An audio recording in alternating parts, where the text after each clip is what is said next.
Okay, baba Kalito, baba Njoli munhu wana akangwara kumberekwa ende munhu achataura chokwadi zvisinei nokuti pane chichaitika. Ndichingotaura handitauri inini handina pati guys, ndava ndikuudza handina pati yandinomirira kuti pati ndoida kana kuti handidi kana ndodino, ndongomira chokwadi.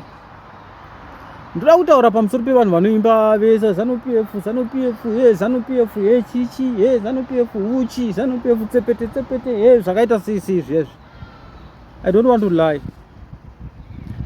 Havasi kuimba kuti ZANU-PF because of ine zvakanaka zvayaitira nyika, but munhu wese anoda mari. All those people vanoimba because of vari kuda mari kuZANU-PF, kana kupuwa mota kana kupuwa maini kana munda kana chii, vanobenefita ipapo.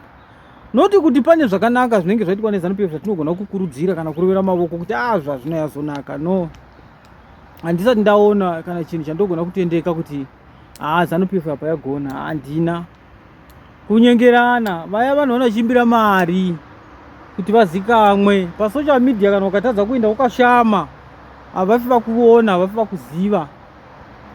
Pasocial media ukaenda wakatsiga wakadai so, havakuzivi vanhu vese, hapana munhu anokuona. So enda uri pazvinhu zvinovengwa nevanhu uchizvitaridza kuti unozvifarira, then you can see the more vanhu vachitaura zvakaipa nezvako is the more iwe uchisumuka wakuzikanwa. Then ukataura pamusoro pechinhu chinounozva chinotovengwa nevanhu uchitaridza kuti iwe unochida uri wega. Even like ZANU-PF, let me say, inozva zvakaita ZANU-PF ine power rekugona kuita chero chii kumunhu anoisapota.